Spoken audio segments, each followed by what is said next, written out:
Hello there. This is hopefully going to be another fairly short video. Um, you may have gathered by now that I don't script any of my videos, right? Sometimes I make a few notes on, post it about key points that I'm going to bring up, but the videos can be anything from 5 minutes up to like half an hour sometimes, depending on how much ranting I feel inclined to do.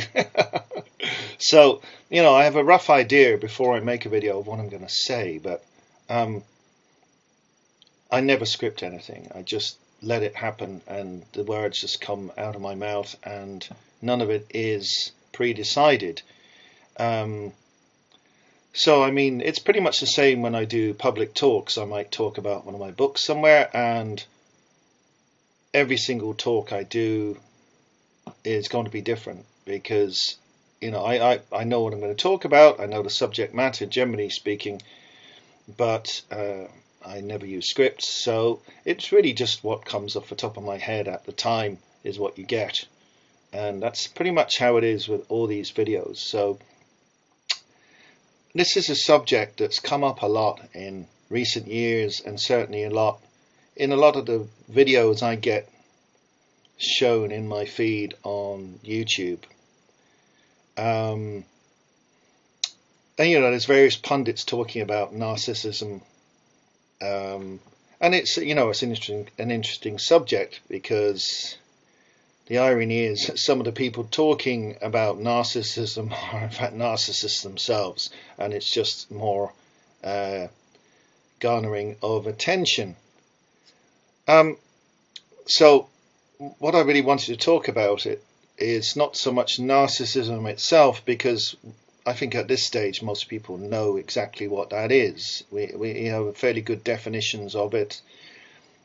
People have been warned extensively about red flags to watch out for.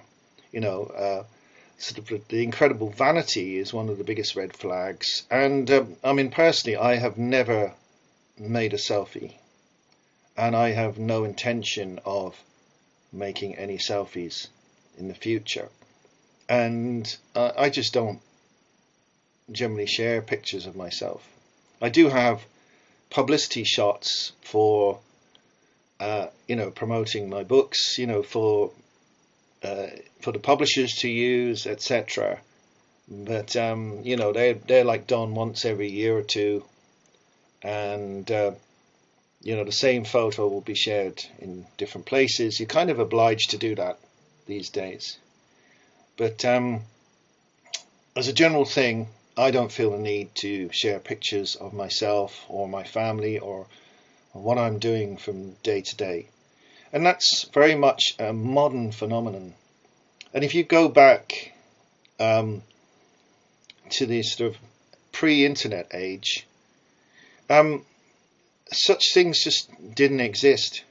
There was no possibility, really. There was no forum for you to be able to show what you're doing to the world, or sort of present photographs, etc. I suppose, color photocopiers did exist back in, the 70s, 80s, 90s. More common in the 90s onwards. So, if you really were like determined to tell people what you were up to, you could, in theory, sort of make a sort of a one-sheet newsletter about yourself with a big picture of yourself, and go and color copy that, get it laminated even perhaps, and go and stick it on, signposts or on walls or on lamp posts, or and telegraph poles all over town. Which is kind of more or less equivalent to what you do with, likes of Facebook and TikTok and Instagram. But if you had done that back in the 90s, people would probably think you were insane. And they certainly would think you were a narcissist if you felt inclined to do that. I've never seen anyone actually do that. So, the avenues for, self-promotion and sort of displaying in your incredible vanity just really weren't there. I was looking into this, and the first smartphone was actually from IBM in 1994.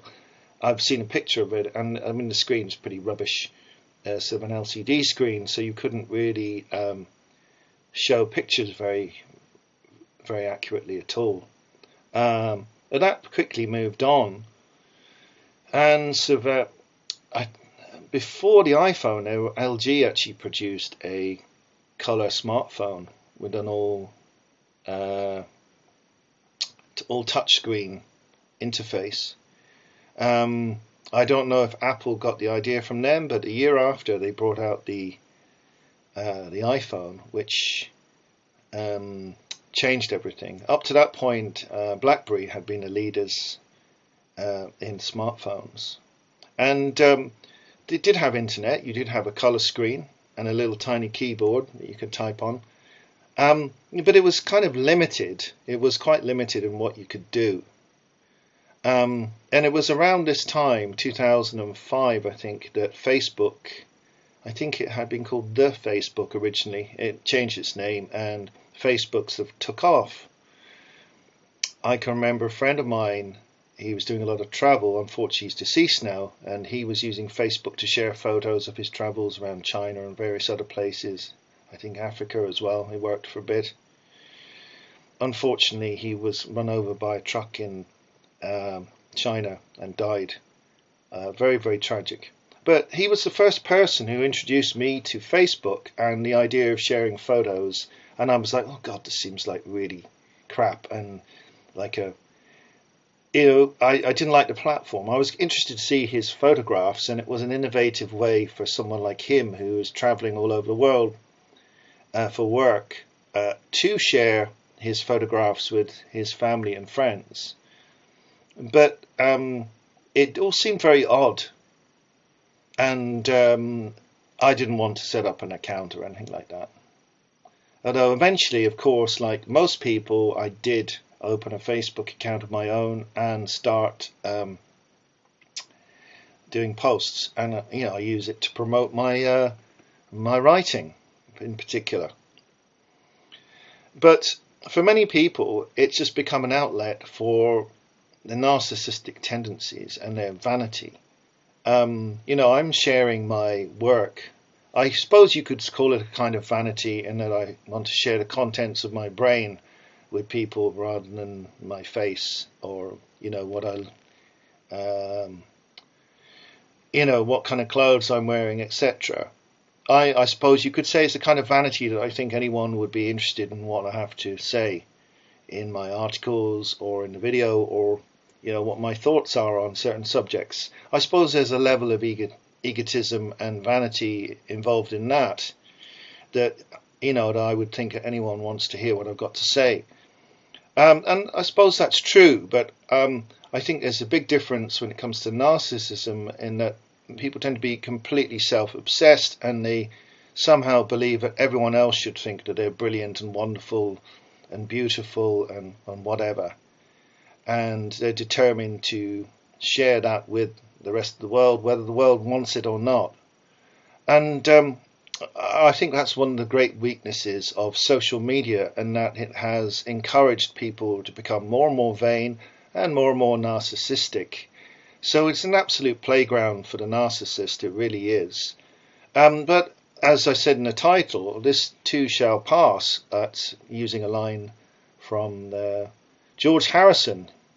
Some of you may be old enough to remember he had an album of that title, which I bought actually a long time ago. Anyway, that's just an aside. But I think this is all a phase. This is all still relatively new. When you think about it's only almost 20 years since the iPhone came out. It's just over 20 years since Facebook came out. And I think there's a big adjustment phase of getting used to that. And now you can see that there's beginnings of restrictions now with the EU, Australia, maybe Canada and other countries bringing in restrictions on and age limits to prevent people from spending too much time or even any time, even unsupervised on social media. And I suppose this is because it has just increased the amount of vain and narcissistic and idiotic behaviour, and it has had a very serious effect on people's concentration. Their attention spans are like being reduced down to the level of a goldfish, unfortunately, in many cases. So already there's a huge body of evidence from the last 20 years that has basically proven that it's not very good for us. But I think this is actually a phase. I suppose you could say there's been similar crazes. I suppose you could class it as a craze, this whole thing of the internet and of mobile devices. If you think about when the bicycle first came along, it was suddenly an instant hit. It was a craze. People were like absolutely dumbfounded, and people became obsessed with bicycles at the time because it was new, it was exciting. It meant you could travel a lot faster than walking. You could travel faster than running, but without getting half so tired. So it was pretty much an immediate hit. But nowadays, the bicycle, which is over 100 years old, it's just like it's just one of those things. People don't think anything of it. It's not new technology. It's been around a long time, and they have been dramatically improved in the last 30 years with sort of various materials like Kevlar and carbon fiber getting into the mix and make them much lighter and faster. But basically, it's still the same thing. It's no longer a novelty, and nobody really cares that much unless they're sort of in a cycling club or a competitive rider. There's people that like to ride to work, and there's people that like to go out on the weekend, and then you've got more serious people who join clubs.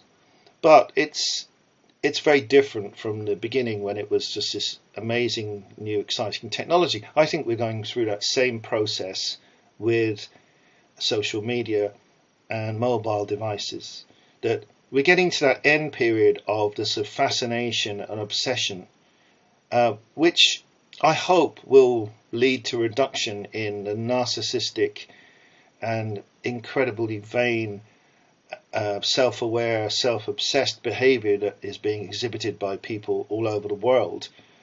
I would hope that, that when these people continue to paste like billions of pictures of themselves all over the internet, that people will just not bother looking at it, and they'll just be ignored, because that's what they deserve, to be honest. I mean, it is an amazing medium. You can talk to people on the other side of the world. You can have like real conversations about any subject you want, about your family, about work, about issues that interest you. But a lot of what we see is just like infantile and, I must say, rather pathetic self-aggrandization, self-publicizing, with no actual real content. Just people jigging around doing stupid dances, etc., or pulling silly faces, or trying to show off their bodies, not for any real reason, not to communicate anything of any value. They're not communicating anything that's really worthwhile. They're just looking for more attention, and that's it. Whereas, I mean, this is an amazing medium. It's now become so fast, it's almost instantaneous.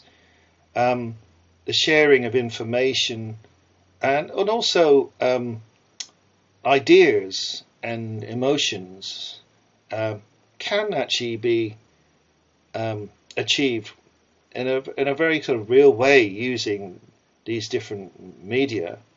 But so much of it is used in the most sort of low level, lowest common denominator way possible. Trouble with that word. Which I think is really sad, because as I said in the previous video, humans have enormous potential. So much of that is wasted. And I'm not trying to say that we should be intellectualizing all of the time and totally serious all the time.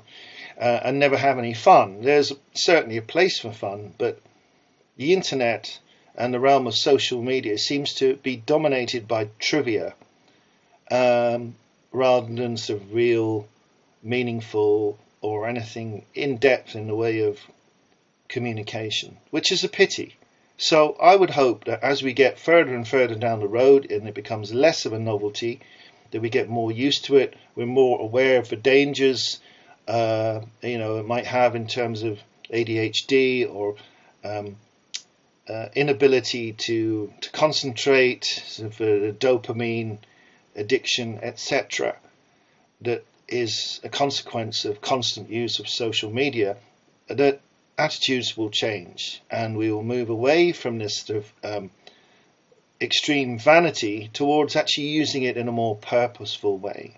In the same way that the frantic obsession with the bicycle dropped off after some time, it was no longer new and exciting. And people just started using them purely as a practical tool.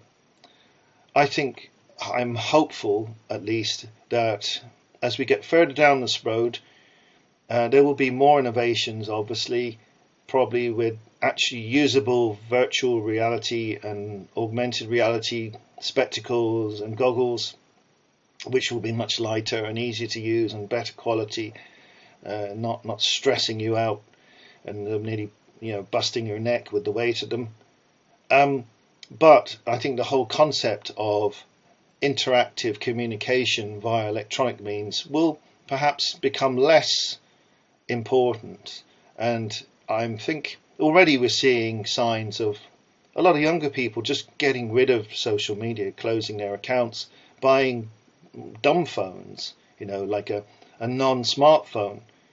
So that's indicative of a trend towards normalization of all this electronic equipment that has become part of everyday life, rather than it being sort of this compulsion and obsession, which in many cases it has become from a lot of people all over the world. So I think it will be much healthier if we do get to the bicycle stage where all that's there ready for us to use, the Zoom and the WhatsApp and Facebook, TikTok, etc. But we develop a more healthy attitude towards it and focus more on real life, but with the added option of ringing up somebody in Australia or wherever it happens to be, if you feel like it, having conversations, sending them photos of what you're doing, but in a more balanced and less narcissistic way than people have been doing it in the last 20 odd years.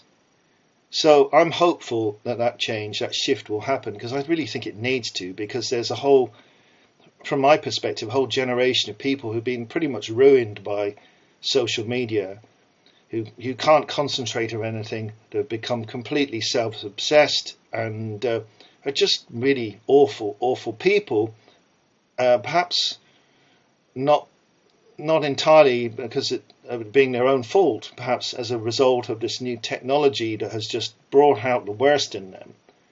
And the lack of governance, the lack of sort of insight into what it does to people that there was at the beginning is in many ways responsible, I think.